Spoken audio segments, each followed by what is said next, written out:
We are now there's just it's actually first time of night, and it's amazing today we have a conversation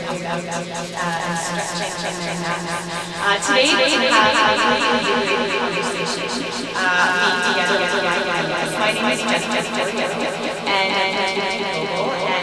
I'm going to have my amazing introduce themselves. We're going to be talking about climate change and how it impacts people around the world. Our theme is climate justice, why climate change is a social issue and what we can do to help. And our audience are youth in classrooms across Canada, the United States, and around the world. And we thank you so much for joining us today. And we all thank you for your passion for doing your part. And we're going to talk a little bit about how we can all do our part. So now I'll just also mention that this Tundra Connections special episode is in partnership with Taking It Global and the Global Encounters program. And we want to hear from you throughout the conversation. So if you have questions or want to share comments on actions that you're taking in your community, you can put them in the chat window on the Polar Bear TV page. You can also email your questions to questions@pbears.org, and we can share them during the webcast. Or you can talk with us on Twitter at Polar Bears or #Tundra Connections. And I'll be checking out that source of feedback along the way, so you can get those fingers typing in your comments. All right, so back to our panelists. So we'll start with you, Jen. So can we all share who you are and why you're here today? Yeah, sure. So my name is Jen Kay, and I'm an assistant professor at the University of Colorado in Boulder. And I'm a professor. I do research about climate and climate change, and I also teach a large undergraduate class to non-science majors who are really concerned about climate change and some of the issues we'll be discussing today. So looking forward to the discussion, and hello. Gerrit. So, hi everyone, my name is Gerrit Wesselink. I'm the executive director of a group called the Youth Arctic Coalition, which is a youth organization that works with young people who live in all 8 of the Arctic states.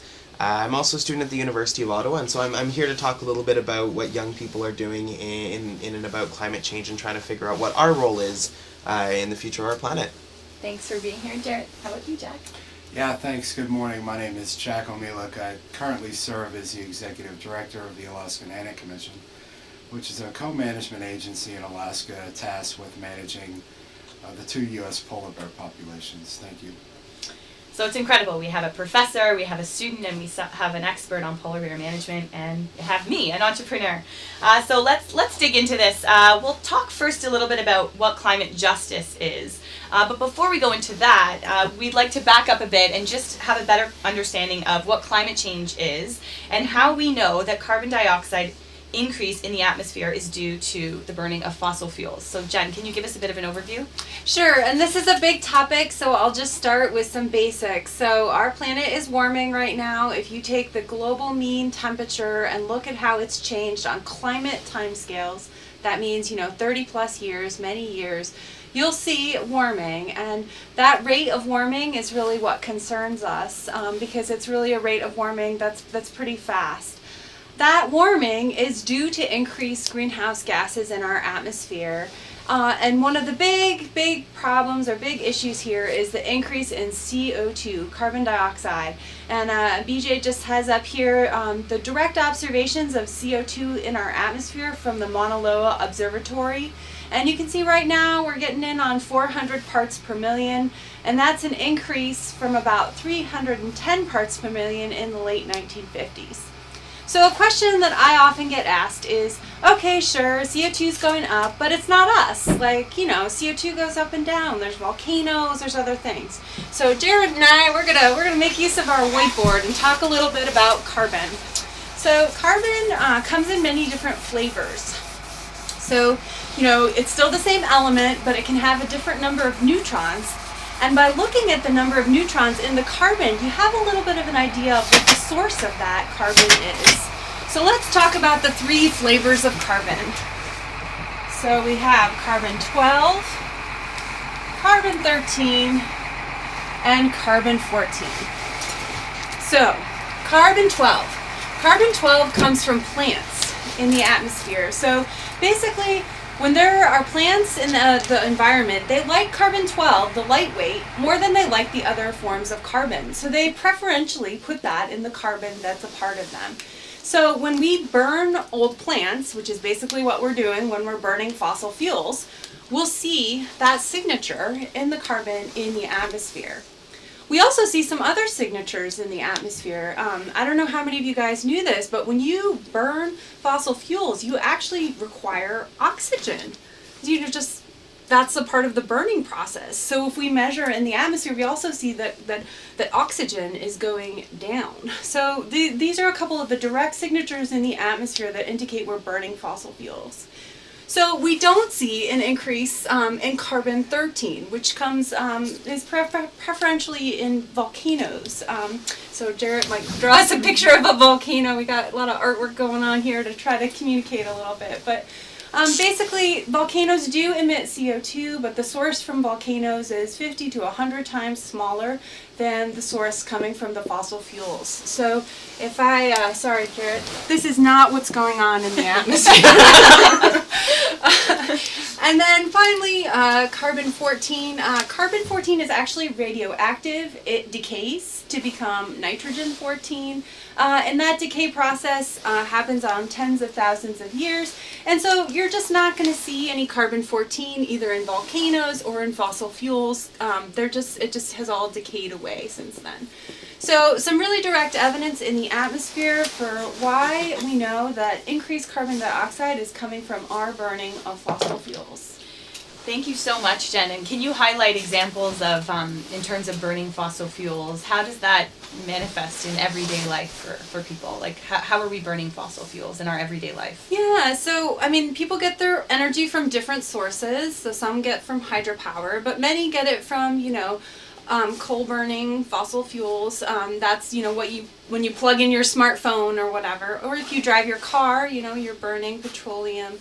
So many of the things that we do in our everyday life burn fossil fuels, and actually that's yet another way we know that the carbon dioxide in the atmosphere is likely from us, because we can do a budget of how much carbon we think would approximately be using and what that would mean for carbon in the atmosphere. All right, well thank you, and we'll talk a little bit more about what we can do to reduce the burning of fossil fuels. But let's continue this discussion on understanding what climate justice is. So Gerrit, from your perspective, what is climate justice from the Youth Arctic Coalition? So, for me, climate justice can really be explained in two ways. One, we talk about the polluter. For example, people who drive, let's say, bigger cars, maybe live in a little bit more expensive homes. They're heating those homes. They're polluting a little bit more than, a lot of people who, in my example, live in the Arctic, who aren't polluting as much. But the people who call the Arctic home are the people who are seeing the effects of climate change. We see here, this is a little home in Italy, Greenland, and so, these people who live on this small island, they face every day the realities of climate change, but in reality, this community of 80 people, they're no cars. There are no cars in the community. There's little access even to electricity. So these are the people who feel climate change, but who aren't necessarily the people who are doing the most emitting. And then you look at it the other side, I think climate justice is also about education and having access to the right education when it comes to climate change and really understanding what's happening. There's a lot of people who say that there's still a debate on climate change and we're still talking about if it is something. But when you talk to scientists, they'll all tell you that it's very much a reality that we're facing.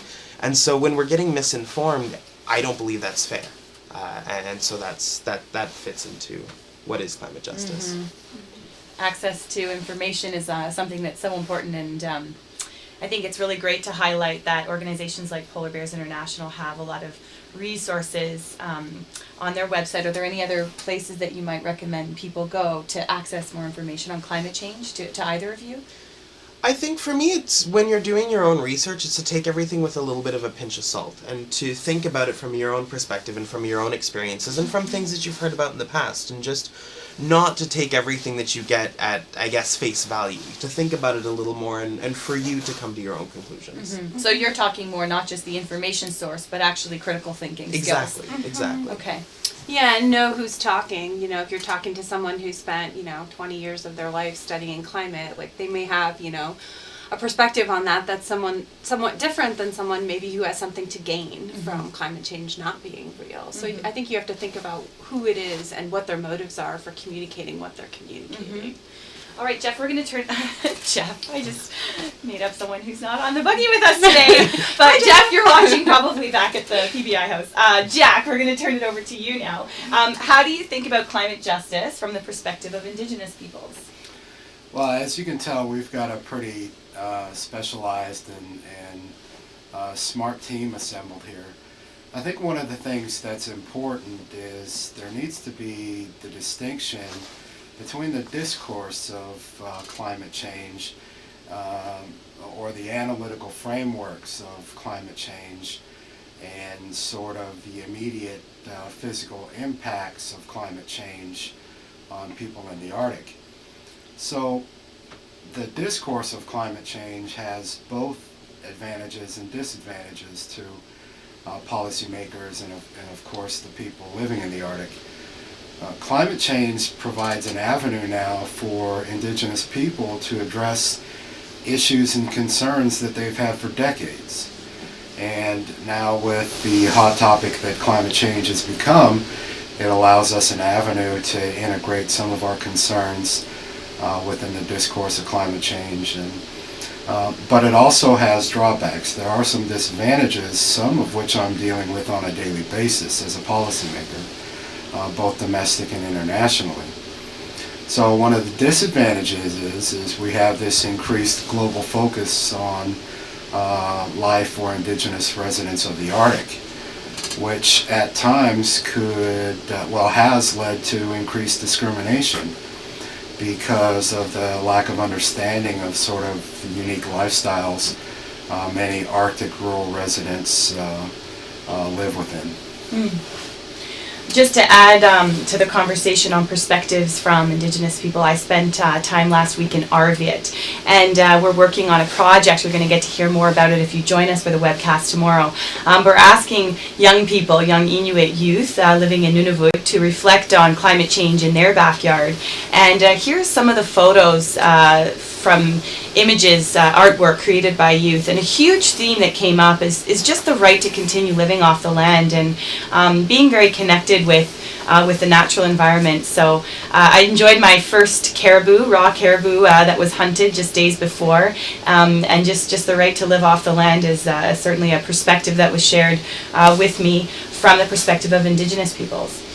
So here, being in what is known as the capital of polar bears in the world, maybe not technically, but Churchill is known for that.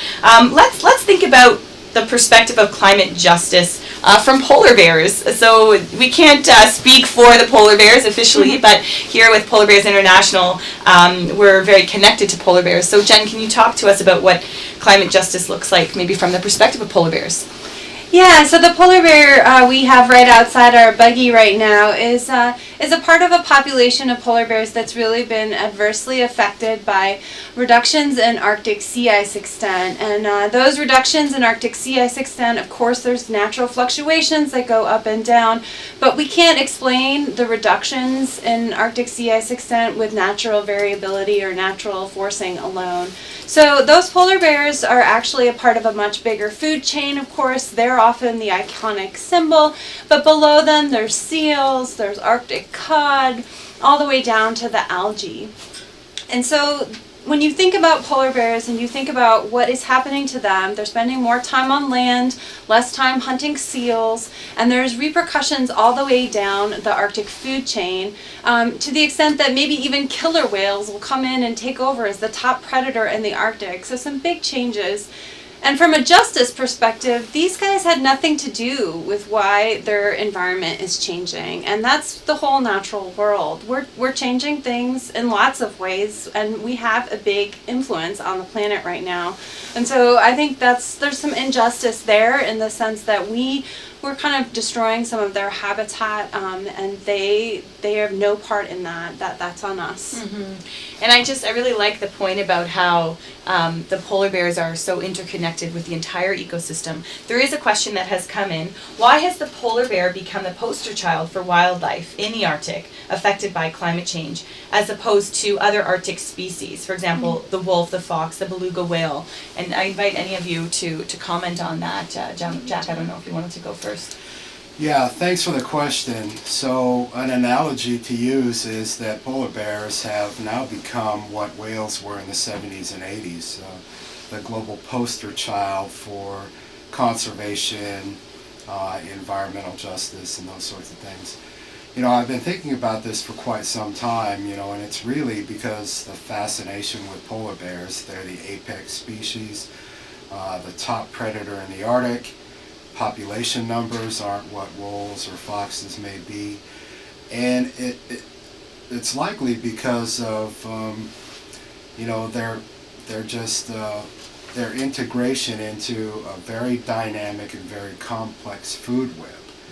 So for some of those who are involved in natural science, that the more sort of general traits a population may have versus specific traits of a population or a species, the more subject they are to effects of environmental change or habitat. So meaning that polar bears are the apex, they're very specialized population and species, so they're very much affected by changes in the environment, but also low population numbers. And the fact that people like taking pictures of them, but also they're sort of the culmination of understanding an immense marine environment. So there's many factors to why that is. I have a follow-up question for you, which linking polar bears to people. Can you tell us about the challenges that people are facing in Alaska in adapting to a changing climate?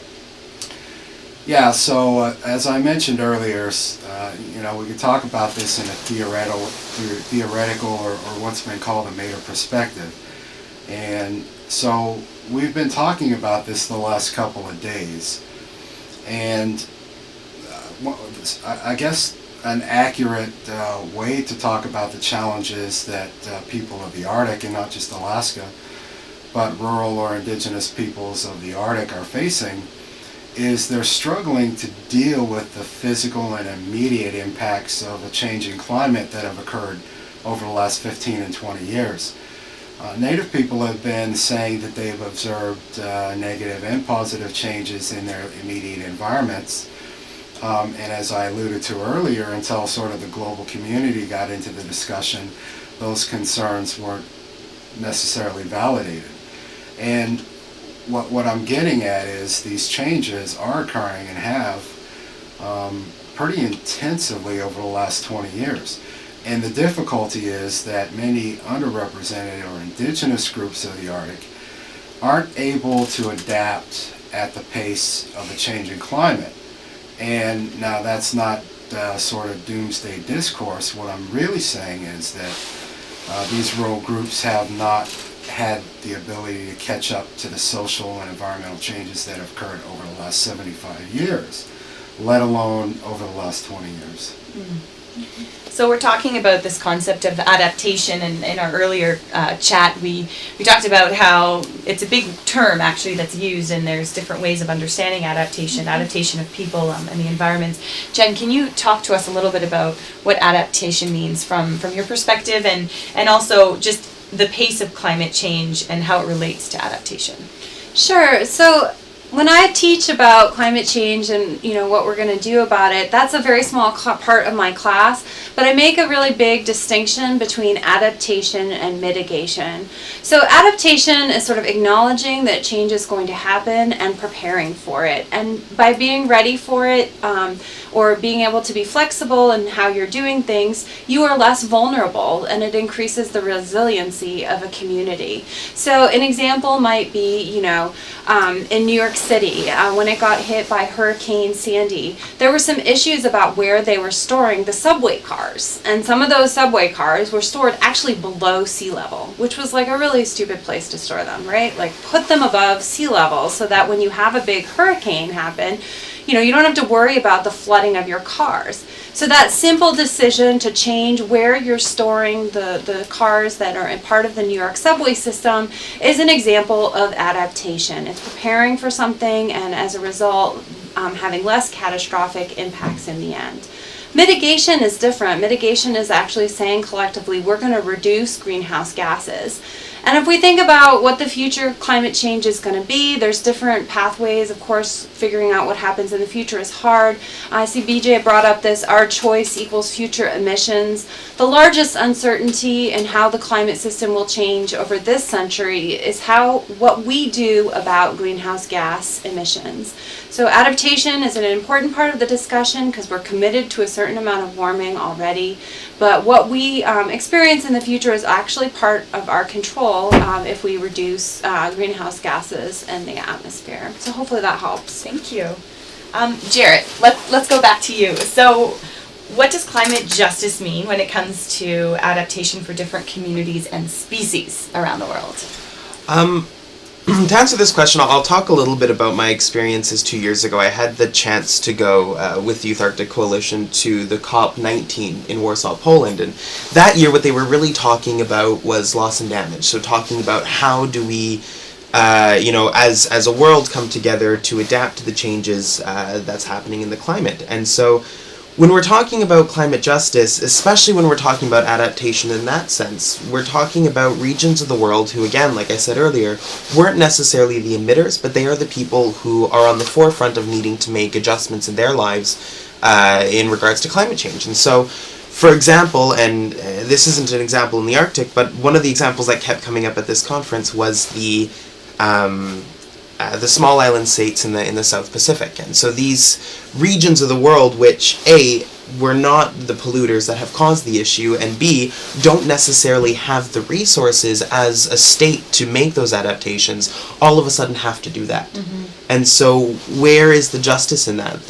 Does the rest of the world community have to come out and help these people because ultimately they're the ones who are at fault for the changes? Or is it, every man for himself kind of concept? And so that's where I think we need to talk about climate justice and adaptation is how do we go forward making the changes that we need to in a way that benefits everyone, Yeah, and I humans and appreciate species. your experience in sitting 3 weeks at COP19 in Warsaw, the climate negotiations that were taking place, and what did you observe in terms of the dynamics related to the conversation on climate justice between the small island states and the big countries? I mean, do you see hope in the kind of dialogue that has been taking place in the past, or what's coming up at COP19?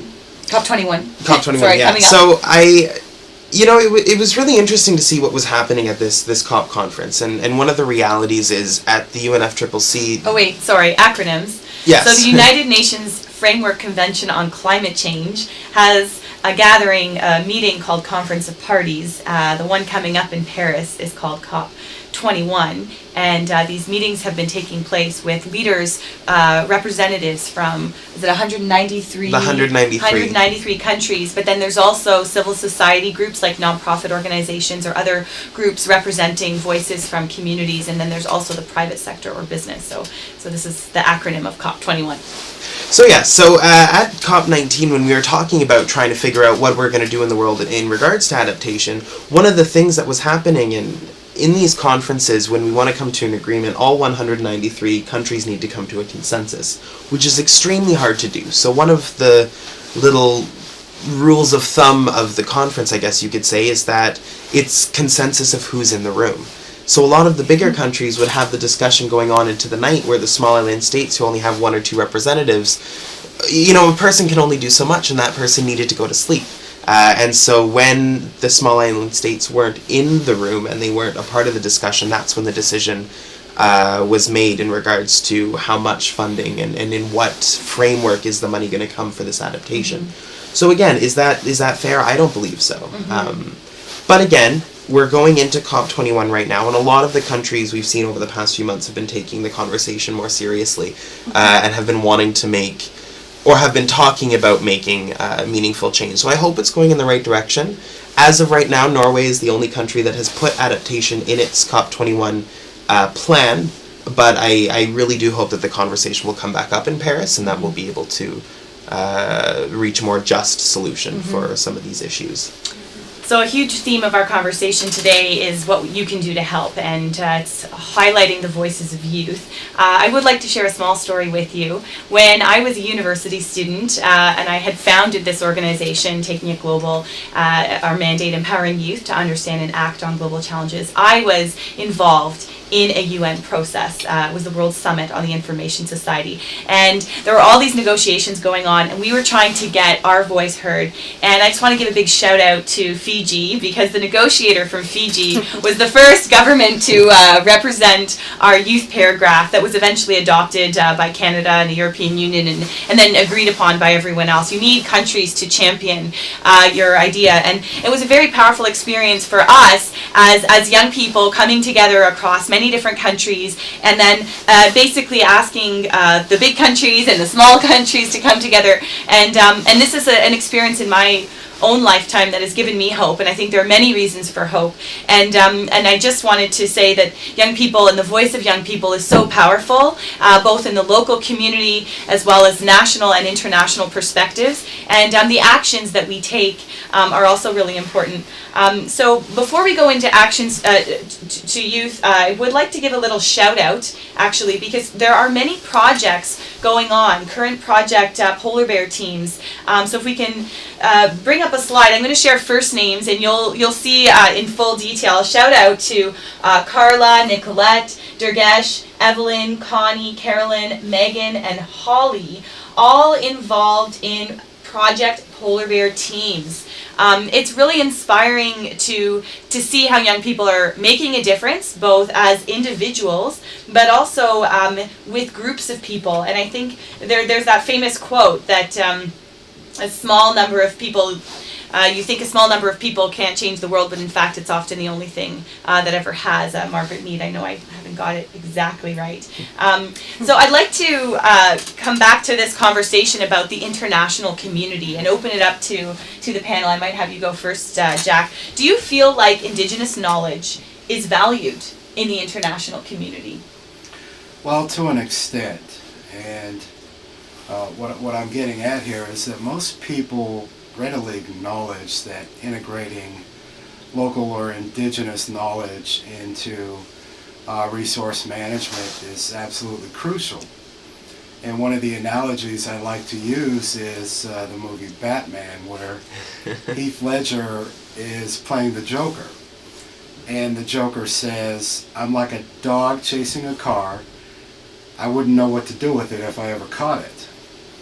And that's sort of analogous to integrating local knowledge or indigenous knowledge. We all agree that it's crucial, but the problem is that Western science is mostly quantitative, and local observation, indigenous knowledge participation is mostly qualitative. So how do we integrate those two perspectives?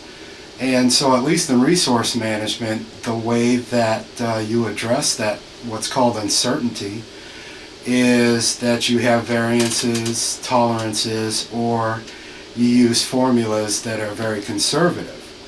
And when it comes to local observation or participation, indigenous knowledge, tech, whatever you want to call it, there is really no way to formulate variances in what's called the human element.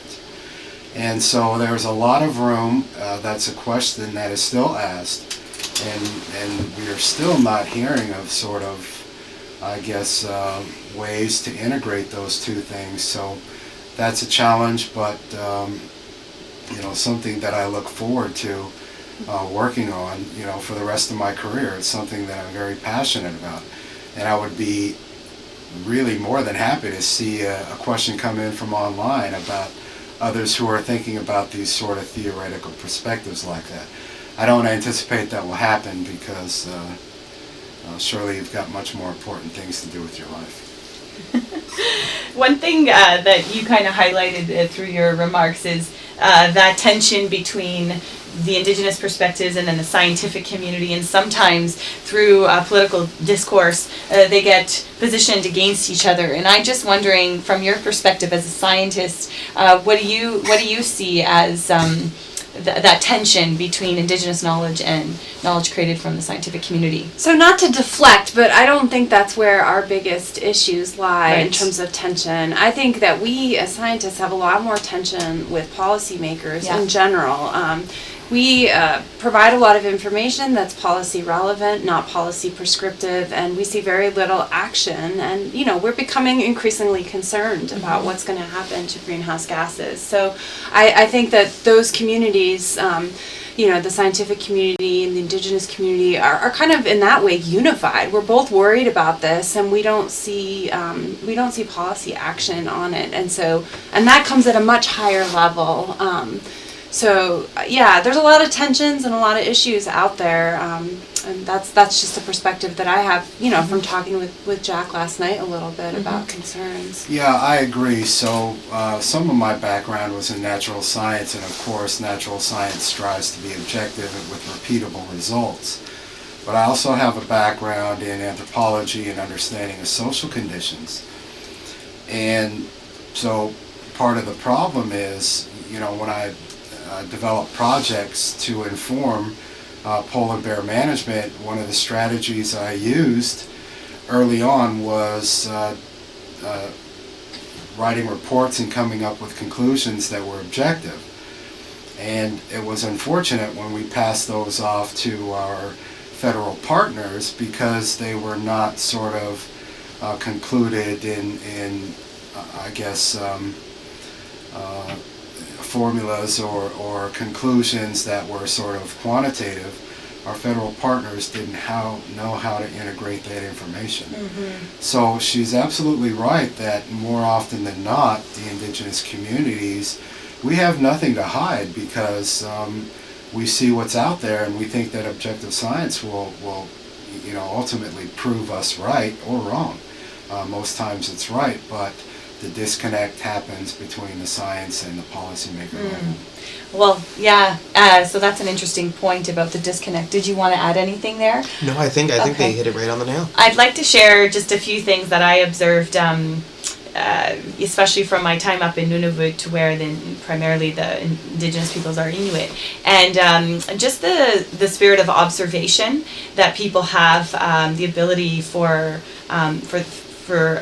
maybe not speaking as loudly, and I talked about this a lot with some of the youth at the school, that leadership is not always speaking loudly, but often listening deeply or observing things deeply. And it was amazing for me to see how people even communicate with their eyes, and just in the way that if you say yes or no. And the other thing I'd like to highlight is, for example, we were just at the museum in Churchill, and I was looking at some of the carvings, and there's a carving of a polar bear and an Indigenous person who's giving a ceremony, thanking that bear for their life, and so there's really this great care for the natural environment.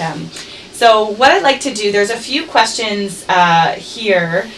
Do you believe that polar bears could possibly lose a large portion of their environment? If polar bears do lose their environment, how long would it take for them to be gone? People sort of worried about extinction. Is there anyone on the panel who wants to comment on that? Maybe you could talk a little bit about the sea ice in particular and how polar bears depend on the sea ice for their survival. Sure. I mean, polar bears depend on sea ice for their survival, and sea ice is a very sensitive climate indicator. So on climate timescales, i.e., 30 plus years, when you increase CO2 in the atmosphere, you're going to, no doubt in my mind, see reductions in Arctic sea ice. And that has impacts on polar bears, it has impacts on Indigenous people, and it's also just kind of sounding an alarm bell for everyone. I think there's a lot of concern about polar bears, and I think it's good to reflect on what it means in a broader context. To the polar bear is sometimes, this icon of climate change, and there's some really good reasons that it is, but polar bears depend on sea ice for access to food, their primary food being seals, and we depend on a stable climate system for access to food as well. So, I think some of the questions that were asked there are really hard to know. The future is really hard to predict, but we do know that polar bears depend on sea ice, and so if we have less sea ice, polar bears are going to be stressed. And the last question, I'm going to open it up to all of us. Do small choices we make every day, this is from S. Blake, every day as individuals with regards to our energy actually make much of a difference to the polar bears, or we could even expand that to say, or the planet? Or is it more the big cities and companies? It's really talking about causing the warming, but can our small actions really make a difference? And I thought that maybe we could close with that, and maybe for each of us to share some words of advice on what actions people can take that will really make a difference. Did you want to take it as a start? Yeah, I can jump in on there. I think when we use that mentality of, there are bigger companies than me, there are bigger cities than me that are polluting much more than me, so I don't necessarily have to do anything, it's a very dangerous mentality to get into, because then it sets the precedence of, well, everyone else is like, well, I don't actually pollute that much, so I won't make a change, and we're really going to get stuck in a rut if we all think that way. And, a really good kind of imagery to use when we're talking about how humans impact the climate in the world is you think about when you start your car, the exhaust that comes out. Well, think about how many cars are on your street, in your town, in your state or country, and then in the world. And you add that all together and you really see how much of an impact we all have collectively. Now, if we all made a very small difference to not turn on that car that day, or to turn off the lights, or to do very little things, but we all did them, the impact would be resounding. And so I think that's what it is just keeping in mind that we're very much all in it together, and any change that we make, any change that we encourage others to make will have an impact, no matter how small or how big. Did you want to make a suggestion, Jen? Yeah, sure. When people ask me about this, what do I do about it? And that's a question I often get, because I'm often telling people about the science of it. And I guess I will first say, I am just a person on this planet like everyone else, and I don't have any, magic pills to make this better, and I take that as a challenge, and one of the reasons that I communicate about things is that I want people to take that challenge on. And whether that challenge on is, figuring out how in your own communities, for example, through PBI, you're going to reduce greenhouse gas emissions, voting in elections for leaders who know about this issue and are willing to do something about it. One of the most exciting moments for me as a young climate scientist was seeing the leaders of the U.S. and China come together, number one and number two, in terms of emission, and try to make some real commitments to reduce greenhouse gas emissions. And it's not just going to come from a local level, it's probably going to come from both sides, but it really requires us all to do our part to take some action and make this problem go away. Thank you. Jack? Yeah, so, as not only am I executive director of the Alaskan Ant Commission, but I also represent the U.S. as the U.S. co-chair under the U.S.-Russia Treaty for the conservation of Chukchi polar bears, and I just got back from a very high-level meeting in Sochi, Russia. And one of my favorite sayings is that you never want to see how sausage or politics is made. And so I guess with understanding that, you tend to become cynical at some of these higher level decisions of policy making. So how do you balance that? And for me, it's sort of an individual, not just choice, but a lifestyle. You just have to be conscious about the amount of resources that you use and the small, they may not even be measurable impacts on the environment. That's just a personal commitment you have to have. And I want to give an example of, so I think it's, for our own good that we make these individual choices, but really until these decisions start happening on a much larger scale, I just question the amount of effect that we have, and I want to give an example. So unless governments and businesses come in line with sort of making these larger changes that we as individuals are making on a much smaller level, I don't think there will be any reduction or offset or mitigation in some of these things that are affecting the climate. And from an example of a sort of pure policymaker is the Department of Interior in the U.S. is charged with managing polar bear populations. And so recently in the conservation plan for polar bears, the U.S. declared that the primary threat was global greenhouse gas emissions. And then paragraph 2 was, well, we're the Department of Interior, we don't have any influence on the Department of Commerce, who oversees global greenhouse gas emissions, maritime commerce, that sort of thing. So until our governments and agencies come in line across the board with a unified strategy of reduction instead of throwing their hands up and saying that we can't do anything about it, then some of those measurable changes should become evident. So we're talking then about the individual actions that we can take and then how we might be able to influence policy. So I would encourage you all to check out Commit to Act.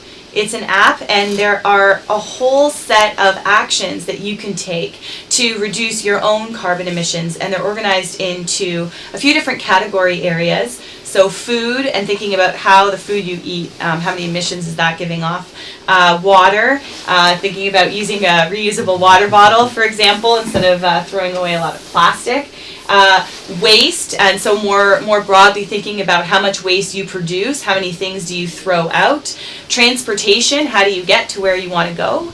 Are you carpooling, or maybe taking a bike or walking or public transit? And if you don't have your own car, how are you challenging your friends or your family members to really reduce emissions that way? And energy, so it could be about the light bulbs that you use, are they energy efficient? So we want you to think a little bit about just how much carbon how many carbon emissions you're producing in one day, and how might you be able to reduce that, and from there to look at the different systems that all of this is part of. So for example, the school that you might go to, or if you have a job, the building that you're in, and to try to figure out how much energy is being used in those spaces, and to maybe start asking some questions to the people who are running those buildings, and to show that you care, because a huge part of it is there's this cycle where, let's say, a business might respond to say, well, it's up to the consumers, and so the consumers might be influenced, let's say, by the marketing, and so with the whole chicken and the egg thing that goes on, we need to show that as citizens we care, and the voice of young people is really important, but not to be acting in isolation, to be acting across generations, and also to really stand in solidarity with those who may not even have access to these types of products or services or infrastructures that are emitting so much carbon. So to stand together with those who have less access, and to really seek to understand and continue your learning. Thanks for learning with us today. We invite you to continue to visit the Tundra Connections page or the website on our iTunes U channel at itunes.com/polarbearsinternational. And there's a whole range of teacher resources, so if you're a teacher, we hope that you continue learning together with us and your students. Polar Bears International's goal is to keep polar bears in the Arctic always, and it's really important for us to remember that it's up to our generation to protect the polar bears and their sea ice habitat. We can all do our part to make this happen, and we invite you to take part in Polar Bears Week this November. So with that, we're signing off from Buggy 1 on the Tundra. Enjoy the rest of your day today.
you.